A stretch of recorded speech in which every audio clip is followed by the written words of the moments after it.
अस्सलाम वालेकुम। मैं रुखसार हसन। मैं हूं इमरान अली। मैं वो माइक आप देख रहे हैं जिम 20 रिएक्शन यूट्यूब चैनल। आपका हमारे चैनल के ताबिर से वेलकम। अगर आप देखना चाहते हैं इसी तरह के 30 रिएक्शन वीडियोस तो हमारा चैनल जरूर सब्सक्राइब कीजिएगा। तो चलते हैं जी प्रशांत सर की video. If USA has SpaceX, India has Skyroot, first successful launch of private rocket India's history. बड़ी इंटरेस्टिंग होने वाली वीडियो। देखते हैं सबसे पहले वीडियो, फिर देते हैं अपना रिएक्शन। नमस्कार and welcome you all world affairs. मैं हूं प्रशांत धवन। 18 नवंबर 2022 ये डेट स्वर्ण अक्षरों में भारत के इतिहास में दर्ज की जाएगी, क्योंकि ये वो हिस्टोरिक मोमेंट है जब फाइनली प्राइवेट कंपनीज के मामले में इंडिया ने एक बड़ा स्टेप आगे लिया है। इंडिया की एक प्राइवेट कंपनी ने विक्रम एस नाम का रॉकेट लॉन्च किया।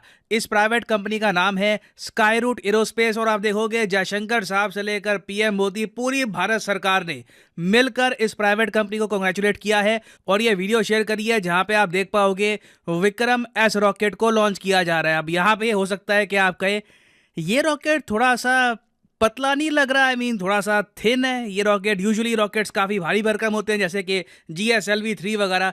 तो मैं बता दूं, ये मिशन प्रारंभ के अंडर पहला रॉकेट लॉन्च किया गया है। आगे आप देखोगे विक्रम के बहुत सारे और वेरिएंट हैं जिनकी पेलोड कैरिंग कैपेसिटी बहुत ज़्यादा होगी, तो मतलब वो भारी भरकम सैटेलाइट भी लॉन्च कर पाएंगे। धीरे धीरे उनका भी टेस्ट होगा, मगर ये जो पहली फ्लाइट है हम हमेशा याद रखेंगे, this is historic for India. और इसलिए भारत की इस उपलब्धि को पूरी दुनिया ने कवर किया है। अब यहाँ पर आप एक क्वेश्चन पूछेंगे, एक प्राइवेट कंपनी ने एक रॉकेट लॉन्च किया तो हम लोग इसको लेकर इतना खुश क्यों हैं? देखिए, हम लोग चाहते हैं कि जिस तरीके से यूएसए में, चाइना में और कंट्रीज़ में, इवन फ्रांस में आप अगर देखो तो प्राइवेट कंपनी स्पेस में बहुत कुछ कर रही है। हम लोग भी चाहते हैं कि हमारे यहाँ भी प्राइवेट सेक्टर आगे बढ़े और इसरो पर सारा भार ना आए स्पेस एक्सप्लोरेशन और सैटेलाइट लॉन्चेस का। आप अगर यूएसए में देखो तो यूएसए में आपको मिलेगा नासा। नासा एक सरकारी संगठन है, सरकार के अंडर आता है। जैसे इंडिया में है इसरो, तो इसरो नासा को हम कंपेयर कर सकते हैं। मगर यूएसए के पास नासा के अलावा स्पेसएक्स, ब्लू ओरिजिन जैसी कंपनियां हैं जो आजकल बहुत बड़े कारनामे कर रही है स्पेस के सेक्टर में। इवन चाइना को आप अगर देखो तो वहां पर आई स्पेस नाम की कंपनी है, वो रीयूजेबल रॉकेट्स बनाने की बात कर रही है। फ्रांस की एक बहुत ही फेमस कंपनी है एरियन स्पेस, हालांकि उसमें कुछ स्टेक गवर्नमेंट का भी है, मगर प्राइमरली एक प्राइवेट कंपनी है। और काफी बार अतीत में जब इसरो के पास कैपेसिटी थी नहीं भारी भरकम सैटेलाइट लॉन्च करने की, तब हम फ्रांस की प्राइवेट कंपनी के पास जाते थे और अपनी सैटेलाइट को अंतरिक्ष में पहुंचाते थे। तो आप कह लीजिए हमारा जो स्पेस का प्राइवेट सेक्टर है इसने पहले कदम रखने स्टार्ट कर दिए हैं। और जो ये कंपनी है स्काईरूट जिसने ये रॉकेट लॉन्च किया है, इससे भारत को बहुत उम्मीदें हैं। अब वैसे मैं आपको इनकी जो वेबसाइट है ये दिखाता हूँ, बहुत अच्छी वेबसाइट इन्होंने बना रखी है। आप देखोगे प्रॉपर तरीके से यहाँ पे इन्फॉर्मेशन है विक्रम रॉकेट की। यहाँ पे जानकारी दी गई है कि विक्रम 1 क्या है, विक्रम 2 में क्या आपको प्रोग्रेस मिलेगी, विक्रम 3 कैसा होगा, इसके बारे में इस पिक्चर से आप और अच्छे से समझ पाओगे। विक्रम 3 रॉकेट कुछ हद तक आपको ऐसा दिखेगा और ये 580 से लेकर 720 kg का जो पेलोड है, जो मतलब सैटेलाइट आप कह लीजिए, ये अंतरिक्ष में पहुंचा पाएगा। और नीचे यहाँ पर आप ये भी देख पाओगे कि स्काईरूट एरोस्पेस ये शुरू हुई थी एज ए स्टार्टअप 2018 में। देखो, भारत में जो स्टार्टअप कल्चर है ना, उसका ही नतीजा है ये कंपनी। और अभी तक इस स्टार्टअप को टोटल फंडिंग मिल चुकी है $68 मिलियन की। अब कंपैरिजन के लिए वैसे मैं आपको बताऊं स्पेसएक्स का, स्पेसएक्स आज के समय यूएसए की सबसे बड़ी स्टार्टअप बनने वाली है। स्पेसएक्स की जो टोटल वैल्यूएशन है ये बताया जा रहा है $125 बिलियन तक पहुंच जाएगी। मगर जो ये आंकड़े हैं ये देखकर निराश बिल्कुल मत होना। जब स्पेसएक्स इलॉन मस्क ने स्टार्ट करी थी ना, तब इनके पास बिलियंस ऑफ डॉलर्स नहीं थे।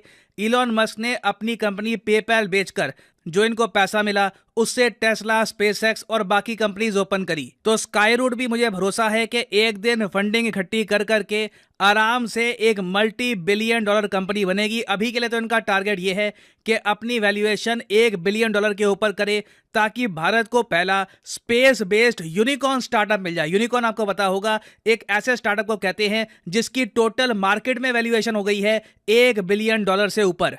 अब यहाँ पे आपका क्वेश्चन ये होगा कि स्काईरूट बेसिकली करेगी क्या, इसका काम क्या होगा? देखिए, जिस तरीके से इसरो काफ़ी बार विदेशी सैटेलाइट्स को लॉन्च करके विदेशी मुद्रा कमाता है, वैसे ही स्काईरूट भी अंतर्राष्ट्रीय और इवन काफ़ी बार डोमेस्टिक जो कंपनीज हैं उनकी सैटेलाइट को अंतरिक्ष में पहुंचाएगी। अब यहाँ पर आप कहोगे इससे इसरो की जो अर्निंग है ये कम नहीं हो जाएगी? देखो, इसरो को तब भी ऑर्डर आराम से मिलते रहेंगे इसरो अपने आप में काफ़ी कॉम्पिटेंट है। उल्टा आप अगर देखोगे काफ़ी बार ना इसरो का शेड्यूल इतना टाइट होता है कि कई बार सैटेलाइट लॉन्चेस की जो ऑफर है वो हम रिजेक्ट कर देते हैं, क्योंकि ऑलरेडी बहुत सारे ऑर्डर पेंडिंग होते हैं। तो अब एक बार देखो, स्काई रूट प्रॉपरली ऑपरेशनल अपने जो बाकी रॉकेट्स इनको कर देगी, तो उसके बाद Bangladesh, Nepal, Philippines, Indonesia, Asia में ही आप देखोगे इतने सारे देश हैं जिनके पास खुद सैटेलाइट लॉन्च करने का कोई साधन है नहीं। वो आराम से इंडियन कंपनी से सैटेलाइट लॉन्च करवा पाएगी। और ऐसा नहीं है कि स्काई रूट भारत में अकेली प्राइवेट कंपनी है, कुछ और कंपनीज भी हैं जैसे कि पिक्सल है, एक दो और कंपनीज भी है, मगर अभी के लिए स्काई रूट बाकी सबसे आगे चल रही है। तो इससे आप समझ सकते हैं कि भारत की स्पेस जर्नी बहुत आगे आ चुकी है। एक टाइम था जब हमारे पास खुद की सैटेलाइट लॉन्च करने का कुछ रिसोर्स था नहीं, हम खुद की सैटेलाइट लॉन्च नहीं कर पा रहे थे। आप अगर आर्यभट्टा सैटेलाइट को देखो तो वो हमने खुद लॉन्च नहीं करी थी, वो हमने लॉन्च करवाई थी यूएसएसआर से। और तब से लेकर अब तक आज के समय प्राइवेट कंपनीज हमारे यहाँ आ गई है जो रॉकेट लॉन्च कर रही हैं, जो बहुत ही जल्द सैटेलाइट्स को भी लॉन्च करेंगी। और हम अपने इतिहास को भूले नहीं हैं।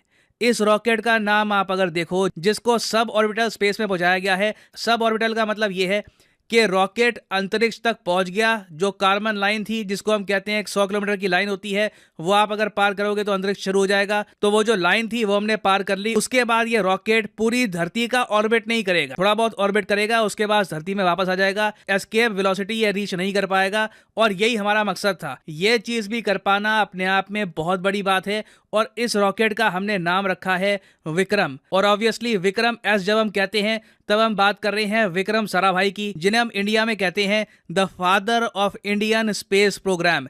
इन्हीं की सोच थी, इन्हीं की विजन थी, जिसके दम पर इंडिया का स्पेस प्रोग्राम इतना आगे पहुंच पाया। और इस साल 2022 में हम विक्रम साराभाई की 103rd बर्थ एनिवर्सरी भी कर रहे हैं सेलिब्रेट। और यहाँ पे आप एक क्वेश्चन पूछ सकते हो कि मैंने वीडियो की स्टार्टिंग में ये कहा था कि आज के समय स्पेस प्राइवेट सेक्टर में बहुत ज़्यादा कंपटीशन है, तो ऐसे कंपटीशन में स्काई रूट सर्वाइव कैसे करेगा? तो इसका सिंपल आंसर है कि हम लोग यूएस यूरोपियन कंपनी से 50% कम रेट पर सैटेलाइट लॉन्च करेंगे, ताकि सारे कस्टमर, एटलीस्ट एशियन कस्टमर तो कभी भी यूएस यूरोप में ना जाएं, ये इंडिया में ही आए अपनी सैटेलाइट लॉन्च करने के लिए। और आगे इन्होंने ये भी कह दिया कि एक दो लॉन्च इनको करने हैं, इतना उससे पैसा आएगा कि रातों रात कंपनी प्रॉफिटेबल बन जाएगी, और उसके बाद बहुत से और निवेशक इस कंपनी में पैसा डालना चाहेंगे। और उम्मीद यही है कि बहुत सी कंपनीज इस तरीके से अपने रॉकेट्स लॉन्च करे और इंडिया का प्राइवेट स्पेस सेक्टर चाइना की तरह, यूएस की तरह बहुत स्ट्रांग बन जाए। और हाँ, फाइनली यहाँ पर मैं ये भी ऐड कर दूं कि आप किसी भी एग्जाम की तैयारी कर रहे हो, चाहे एसएससी, यूपीएससी, बैंक, अनअकैडमी के वेरियस कोर्सेज अवेलेबल हैं, जिनसे आप घर बैठ के तैयारी कर सकते हैं। आपको कहीं जाने की जरूरत नहीं है। तो सिंपली जाइए कमेंट सेक्शन में, यहाँ पे आपको दिखेगी list. For example, let's say आप प्रिपेयर कर रहे हैं फॉर एसएससी, तो एसएससी के लिंक पर यहाँ पर करिए क्लिक, और आपके सामने खुल जाएगा ये पेज। और यहाँ पे आप परचेज कर सकते हैं एसएससी का कोर्स 24 महीने, 12 महीने का। मगर जो प्राइसेस यहाँ पर लिखे हैं ये कभी भी पे मत कर देना। सिंपली यहाँ पर कोड यूज करो PG10 और प्राइसेस अपने आप यहाँ पर गिरना स्टार्ट हो जाएंगे। So use the code PG10 and save your hard and money. So इसी नोट के साथ ये है वीडियो का अंत। Thank you for listening and as always God bless you all. Video ही खत्म। सबसे पहले मैं कंग्रेचुलेशन देना चाहता हूँ इंडियन पूरे अवाम हिंदुस्तान को भाई, को उनको मुबारकबाद है कि उन्होंने इतनी बड़ी अचीवमेंट हासिल की। और वो भी जो प्राइवेट कंपनी है, प्राइवेट है, उन्होंने जिन्हें ये कारनामा इतना बड़ा करके दिखा दिया नुकसान थोड़ी सी इन्वेस्टमेंट में। बिल्कुल। और मैं ये कहना चाहता हूँ कि इंडिया एक और राजनीतिक तरक्की का सबसे बड़ा ये आप पहले एक वीडियो में बता रहे थे ना भाई, इंडिया इतना क्यों मकबूल हो गया दुनिया में, भाई यही बातें हैं, यही है ना। आप एक और कामों पॉइंट की मिस वजह कर से। रहे हैं। सबसे बड़ा जो पॉइंट मुझे इस वीडियो में नजर आया, जो उन्होंने अपने स्पेस जो रॉकेट का नाम रखना है विक्रम एस, यानी कि ये उस आदमी का नाम है जिसने ये इनिशिएटिव लिया था, और वो अपने ये सोच है, जिसकी ये सोच थी, और उन्होंने उसको एक एज अ हीरो लिया है।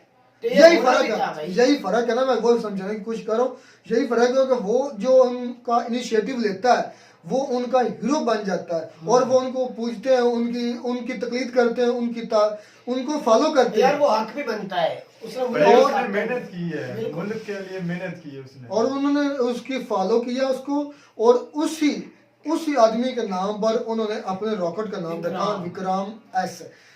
यार यही वजह है कि आज इंडियंस तरक्की कर रहे हैं, क्योंकि वो अपने हीरोज को भूलता नहीं है। और जो एशिया में किसी भी मुल्क के पास ये नहीं है कि स्पेस में कोई अपना खैर, रॉकेट भेजे। एशिया में चाइना के पास है, लेकिन चाइना चाइना के रोक दबदबा उतना नहीं है जितना इंडिया के इखलाक की वजह से एशियन कंट्रीज उसके साथ है। और भाई चाइना वो- से ज्यादा एशियन कंट्री मेरे ख्याल में इंडिया के साथ इंडिया के एक्सपोर्ट साथ। करते हैं। और ये ही बात है, चाइना अगर खुन्नस न रखता ना, जितनी तरक्की हम कर चुका है, इनके पीछे तो कोई राम मिल ही नहीं सकेगा। यार आप याकूब भाई चौथी पांचवी मरतबा एक लफ्ज यूज कर रहे हैं खुन्नस, इसका मुझे समझ नहीं आया। और भाई मैं कह रहा हूँ जो अपने में आकड़ मतलब किसी से, अनार, हाँ वो ही बोल सकते हैं आप, अच्छा, आकड़। अनार रखता है। हाँ अच्छा चले भाई, वो याकूब ने किसी कोई मुल्क नई के किस्म साथ का रहता है, लफ्ज कोई दरियाफ्त अच्छे किया, लगता है, मुझे नहीं किसी के साथ समझ नहीं आ अच्छे रही। लगता है। बिल्कुल, वो थोड़ा सा ना अपने आप को आकड़ में रहते हैं, अपने आप को मनवाते रहते हैं कि हमारे अलावा कोई दुनिया में सुपर पावर है ही नहीं। अच्छा ये जो अब स्टार्ट उन्होंने किया है स्काई रूट की तरफ से, अब उधर उनके जो हमसाया मालिक हैं सिवाय पाकिस्तान के, उनको वो फायदा देगा, उनके लिए भी फायदा होगा और इंडिया के लिए भी बहुत बड़ा फायदा इंडिया के होगा। लिए तो ज्यादा होगा। जो जब फर्क कर ले उनकी पाकिस्तान के साथ भी इंशाल्लाह तलकात बढ़ जाएंगे। हाँ, ये बन नहीं, जाएंगे। वक्त चेंज होते रहते बन हैं। जाएंगे। ये मतलब नहीं कि पाकिस्तान हमेशा की तरह सभी और अल्लाह के बंदे पाकिस्तान के आने वाले दिनों में हो सकता भाई है। कुछ भी हो सकता है। सियासत जो है ना, इसमें यू टर्न आपको बताया गया ना, अच्छा लिए जाते हैं मेरा भाई को मुझे ये बता, तलकात अच्छे हो और जाएंगे, मुझे क्यों नहीं हो ये तो सकते? सुन तो ले, आपके जो मिनिस्टर फॉरेन मिनिस्टर है बिलावल भुट्टो, हाँ। आपके जो वजीर आजम है, वो ये बयान दे चुका है कि इंडिया हैज चेंज्ड, कि इंडिया बदल चुका है, इंडिया सेकुलर नहीं रहा हमारे साथ। वो पाकिस्तान एक किस्म की मिन्नतें हैं पाकिस्तान की तरफ से, ये एक मिन्नत है कि भाई आप क्यों बदल गए हैं, हम आपसे अच्छे तो खां, और फिर भी उधर से रिस्पांस नहीं आया। वो आपकी बात को अपने कानों पर सुनना ही नहीं यार चाहते, वही बात आ गई रुखसार, बार बार आप फिर वही कहेंगे वो कि सुनना नहीं हमारे- चाहते आपकी बात। यार बात ये सरकार वो कौन नहीं कहते हैं सुना? हमारे यहाँ, इंडिया की और भाई हमारे यहाँ वो कहते हैं हमारा सवाल है, हम किससे सवाल करें, हम हाँ, तिजारत या कोई ट्रेड हुकूमत- किसके साथ करें, कोई एक हमारी बंदा कोई बताए एक जो पक्का होगा। हुकूमत हो तो उससे वो कभी करे ना। सुप्रीम कोर्ट के जज जो वो बोल पड़ते हैं, तो कभी आर्मी चीफ हमारा बोल पड़ता है, उसके कहने पे हो रहा है, तो वजीर आजम के कहने पे हो रहा है, सदर हमारा बैठा है, फैसला वजीर आजम कर रहे हैं।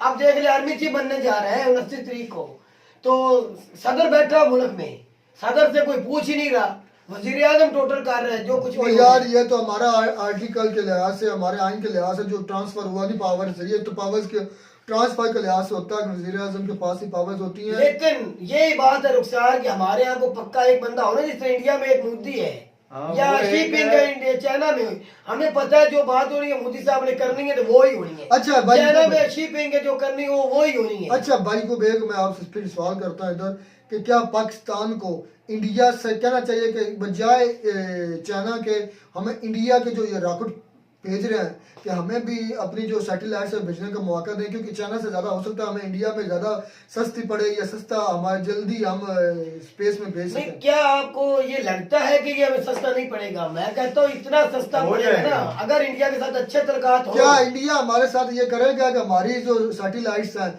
वो स्पेस में भेज दे? कर सकता है। भाई होने करने पे सियासतदान अगर अपने अच्छा आवाम के दिल में ऐसा कोई नफरत नहीं है इतनी नुकसान, जो सियासतदान है ना वो ही हमें आवाम को चिढ़ाते रहते हैं, ये हमारा दुश्मन है, ये हमारा वो है, ये जिस तरह हम भी वीडियो में कई बार बोल देते हैं, वो हम अपने सियासतदानों की वजह से बोलते हैं। लेकिन अगर सियासतदान अच्छा है, अच्छा लीड कर रहा हो कंट्री को, अच्छी जबान हो, अच्छा इखलाक हो, तलकात अच्छे दुनिया से बनाए जिस तरह इंडिया बना के आप रख रहा है, तो क्यों नहीं नुकसान हो सकता? इंडिया हमारे साथ चलना चाहेगा। ये हो जो सकता हालात है अभी भाई, बने हुए, चल अब तो वो सकता है। यही बोलेंगे कि हम पाकिस्तान से कुछ नहीं लेना देना। अच्छा इंडिया के ये जो तरक्की का राज है उसकी एक ये एजुकेशन जो मेयार है ना वो बहुत बेहतरीन है। मैं अगर अपनी फील्ड लूँ ना, केमिस्ट्री की फील्ड लूँ, तो जब मैं समझ के 11th या 12th में था या अपनी छोटी क्लासेस में था, तो मैं ज़्यादा यकीन करें इंडियन के लेक्चर ही सुना करता था। इंडियन के मेरे बहुत बड़े अच्छे मेंटोर हैं केमिस्ट्री के लिहाज से, अरविंद अरोड़ा साहब, शायद कई ऐसे स्टूडेंट्स होंगे जो उनको जानते हो इंडियन में भी, लेकिन वो बहुत अच्छे से एक्सप्लेन करते हैं। मैं उस चीज़ से फिर जज कर रहा था कि इंडिया के टीचर्स हों, स्टूडेंट्स हों, उनकी तलीमी मेयार इतना हाई पर हो गया है कि वो मेरे ख्याल में छोटे से छोटा लेवल का भी एक समझ लें कि जो स्टूडेंट है ना वो हमारे MSc लेवल के, मास्टर लेवल के, PhD लेवल को मार्क दे सकता तो यार आपने एक वीडियो की थी इधर, हमने रुखसार एक छोटा सा बच्चा था, तकरीबन उसकी 14 से 15 साल उम्र थी तकरीबन, वो इस तरह इंग्लिश बोल रहा था, यकीन माने यार इंग्लिश म्यार नहीं है काबिलियत का, मैं ये यार, नहीं मैं कह प्यार रहा की बात नहीं कर रहा, अच्छा मैं बात कर रहा हूँ तलीम पाकिस्तान देख रहे में हमारे यहाँ भी टैलेंट है, कितने बहुत हम पढ़े टैलेंट लिखे है, हैं ये रुखसार भाई। दिल्ली या नहीं है, पाकिस्तान में क्या टैलेंट है? बहुत सा टैलेंट है। पाकिस्तान में असल ठीक बात ठाक ये है कि टैलेंट है। पाकिस्तान में हाँ, बहुत बहुत पढ़े है, लिखे एक शख्स है, हैं, मर्द हैं, लेकिन औरतें हैं, लेकिन जो उनकी भी कदर करने वाला कोई जो नहीं। भी पढ़ता लिखता है ना, जो भी आगे आता है, और जो हमारी हुकूमत है वही से दबा देती है भी, ये क्या कर ना रहे हैं। नौकरी मिलती है, नौकरी ना तो उनको कोई दे- चीज कुछ करने दिया जाता है, ना उनको कोई प्राइवेट कंपनी इधर है जो कुछ करे या कोई करके वो खुद उनके पास पैसे ही नहीं, वो कैसे करेंगे, कोई उनको सपोर्ट करने वाला नहीं है। फिर वो पढ़ लिख के बाहर की कंट्री में जाना मजबूरी बन जाती है, क्योंकि अपने हाँ। वालिदैन का सहारा बनना पड़ता है, अपनी बीवी बच्चों का सहारा पड़ना पड़ता है, तो इसीलिए भाई तो ये बात बिल्कुल ठीक है कि अगर आप पढ़े लिखेंगे, अच्छी तरफ जाएंगे तो तरक्की आप करेंगे। तरक्की करेंगे। अगर आप टिकटॉक स्टार बनेंगे तो हाल यही होगा। सियासतदानों की बातों में रहेंगे तो इस तो तरह ही यही हाल रहेंगे। होगा। तो उम्मीद करते हैं आपको हमारी वीडियो अच्छी लगी होगी। वीडियो अच्छी लगी हमारे चैनल जरूर सब्सक्राइब, मिलते हैं नए वीडियो में, तब तक दीजिए इजाजत। अल्लाह अल्लाह।